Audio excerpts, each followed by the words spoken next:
हाँ जी, कैसे हैं आप सब? ठीक ठाक, कुशल मंगल। तो भाई हमारी संडे की ये सीरीज जिसका नाम है कंपनी ऑफ द वीक, जहां पर हम किसी भी कंपनी के फंडामेंटल्स का एनालिसिस करते हैं, उसके फंडामेंटल से उसके शेयर्स के प्राइस का कंपैरिजन करते हैं। बट एक बात का ध्यान रखते हैं, ये कोई इन्वेस्टमेंट एडवाइस नहीं है। यहां मैं किसी को शेयर खरीदने या बेचने की चर्चाएं नहीं कर रहा हूं, यहां केवल कंपनी के फंडामेंटल का एनालिसिस कर रहा हूं। ये सीरीज में हमने पिछले कुछ हफ्तों में अंबुजा सीमेंट्स की बात की, भारत इलेक्ट्रिकल की बात की, सुजलॉन की बात की। आज चर्चा का मुद्दा है हमारे पास हिंदुस्तान एरोनॉटिक्स।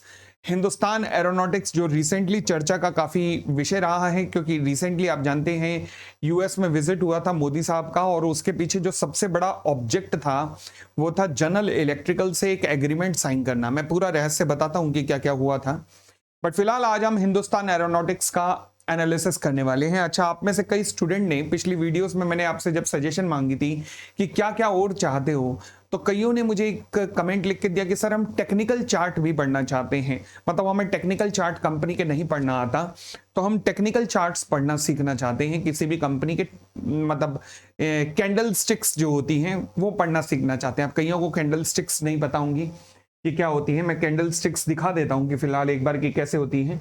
ये मेरे पास हिंदुस्तान एरोनॉटिक्स की कैंडल स्टिक्स हैं, ये रही।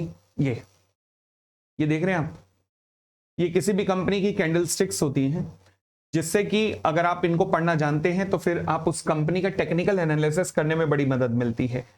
अगर आपको इन कैंडल स्टिक्स को समझना आता है तो हम लोग क्या करेंगे कि मैं जल्द ही, अभी कुछ हफ्तों के अंदर ही, ये लेक्चर, जैसे हम महीने में, जैसे हम हफ्ते में एक बार फंडामेंटल एनालिसिस करते हैं, वैसे ही मैं एक डे अलॉट कर दूंगा, से फॉर एग्जांपल सैटरडे, जहां पर हम केवल टेक्निकल एनालिसिस से रिलेटेड चीजों को समझेंगे। बट अगेन ध्यान रखना, इस चैनल का ऑब्जेक्ट केवल आपके ज्ञान में वृद्धि करना है, आपको किसी भी प्रकार की इन्वेस्टमेंट एडवाइस जारी करना नहीं है। ये डिस्क्लेमर मैं बार बार दे रहा हूं। यहाँ पे किसी भी प्रकार का स्टॉक आइडिया जनरेट नहीं किया जाता, बस ज्ञान दिया जाता है आपको, चाहे वो कॉर्पोरेट से रिलेटेड हो, चाहे वो कानून से रिलेटेड हो। बस ये ज्ञान, आपका नॉलेज अपडेट करने का काम हम करते हैं। चलिए जी, तो आज की सीरीज में जो मैंने आपको कहा कि आज जो हमारा कंपनी है जिसको हम एनालाइज करने वाले हैं, उसका नाम है हिंदुस्तान एरोनॉटिक्स लिमिटेड। जो भी कंपनियां हम डिस्कस करते हैं ना, उनका लोगो वगैरह ध्यान रखिए कीजिए, ताकि पता लगे सके, आप कंपनीज की पहचान बना सके कि हाँ ये वो कंपनी की बात हो रही है।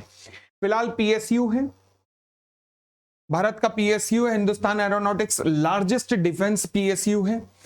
किस किस चीज में लगा हुआ है? Design, development, manufacturing of the wide range of product like aircraft, helicopter, arrow engine. जब इसकी आप प्रोडक्ट लिस्ट सुनेंगे तो प्रोडक्ट लिस्ट सुन के ही मजा आ जाता है। मतलब मुझे तो इसे कंपनी ऑफ द वीक नहीं, कंपनी ऑफ द क्वार्टर कहना चाहिए कि ये ऐसी कंपनी है कि कंपनी ऑफ द क्वार्टर है, क्योंकि ऐसी कंपनियां 3 या 6 महीने में ही एक बार डिस्कस करने को मिलती है। ये उन कंपनियों में से एक है। प्रोडक्ट लिस्ट देखिएगा, भारत अभी तक आर्म्स एंड एम्यूनिशन के मामलों में रशिया पे डिपेंड था। हमारे मोर देन 70% जो हथियार हैं वो रशिया से आए हुए हैं, जिनमें हमारे मिग्स, हमारे सुखोई, ये सारे विमान आते हैं, सारे एयरक्राफ्ट्स आते हैं। हमारे पास जितना भी पोर्टफोलियो है एयरक्राफ्ट वगैरह का, चाहे एयरक्राफ्ट कैरियर हो, सब कुछ कहीं ना कहीं रशिया की देन है। अब हुआ क्या कि हमारे मिग 21, आप सुनते होंगे कि कभी ना कभी, मतलब हर हफ्ते या 10 दिन में कहीं ना कहीं इनके एक्सीडेंट की न्यूज आती थी। हालांकि हम लोगों ने इन्हें खासा अपग्रेड करवाया, और ये शुरुआत में 3rd जनरेशन थे, मतलब 60s के बने हुए थे। हम इन्हें 3.5 जनरेशन का करके, यानी कि 80s 90s के ऊपर लेके आए। बट फिर भी अब पुराने बने हुए हैं तो उनकी स्ट्रक्चरल प्रॉब्लम आती है, इंजन प्रॉब्लम आती है, जिसकी वजह से इनके एक्सीडेंट बहुत होते हैं।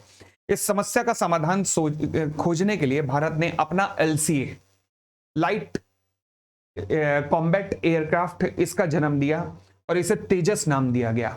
आज की डेट में तेजस का सबसे पहला वर्जन MK1 जिसे हम कहते हैं, और MK1A, ये सारा ऑर्डर किसके पास है?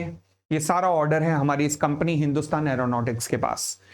एलसीए प्रोजेक्ट हमारा एक कह सकते हैं कि भारत का ड्रीम प्रोजेक्ट है, जिससे बड़े लेवल पे एक्सपोर्ट किए जाने की संभावना है आने वाले समय में। बट इससे भी एक बड़े प्रोजेक्ट पे काम कर रहा है भारत इस टाइम, और उसका नाम है एमका। एमका मतलब advance to medium combat aircraft.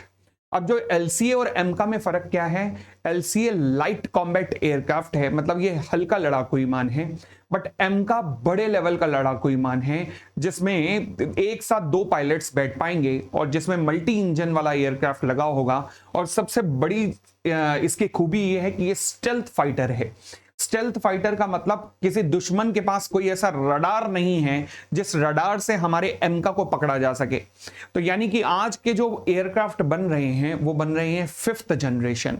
USA ने अपना वर्ल्ड का सबसे एडवांस एयरक्राफ्ट बनाया है F-35 रैप्टर, जो कि 5th जनरेशन से ऊपर 5.5 जनरेशन का एयरक्राफ्ट कहा जाता है F-35 को।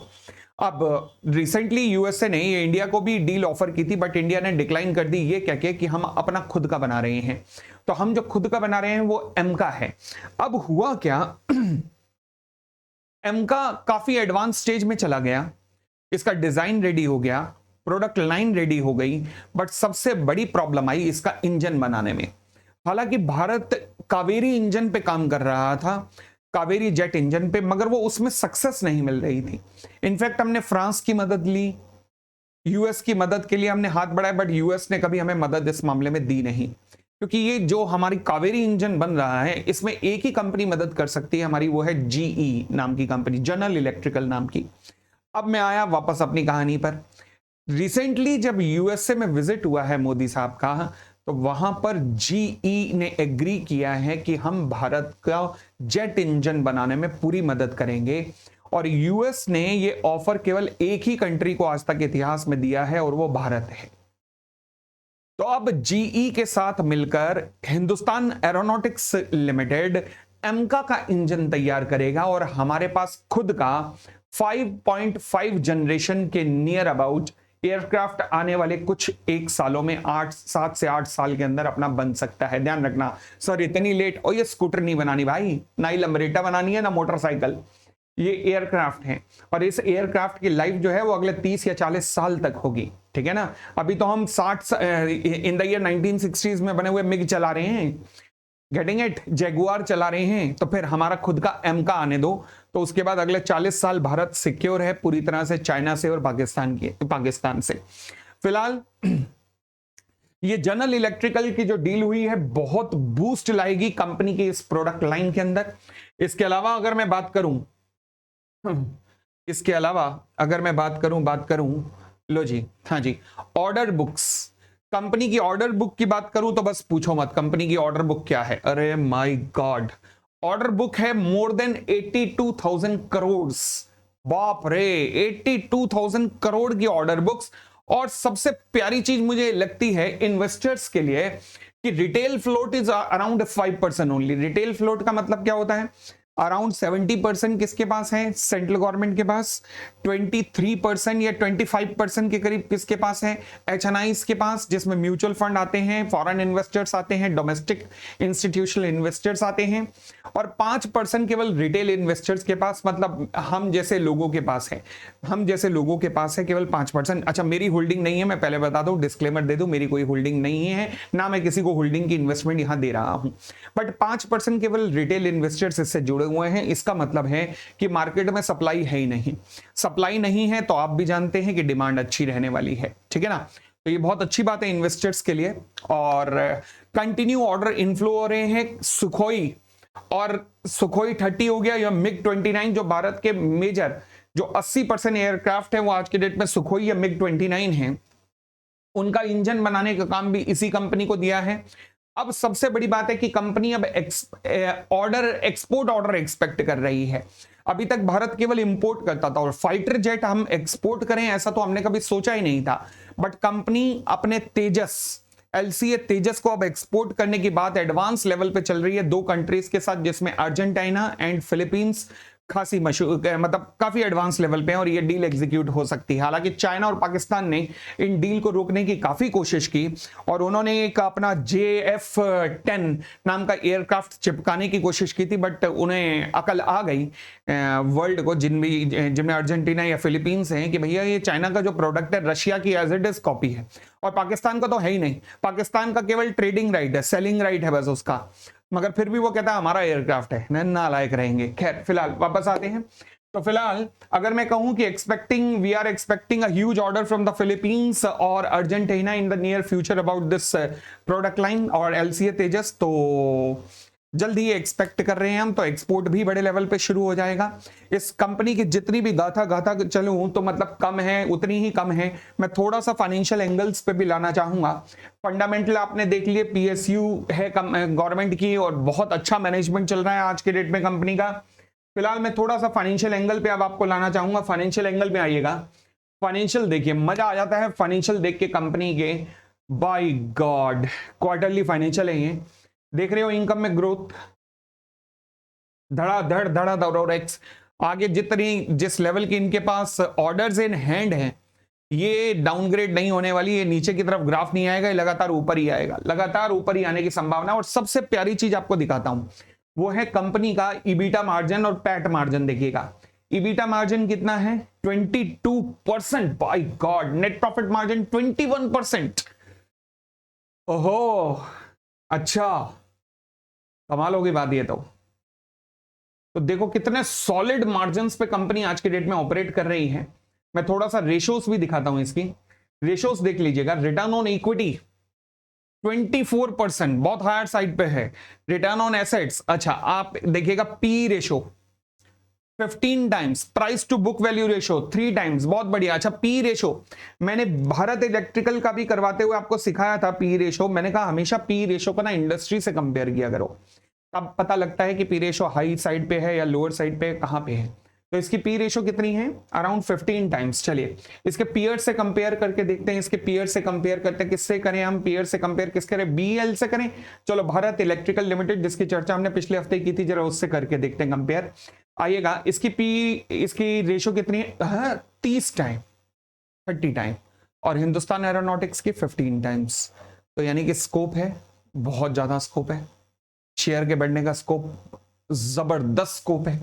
अच्छा, उसकी price to book value ratio कितनी थी, 6 टाइम्स, इसकी कितनी है, 2 और 3 टाइम्स।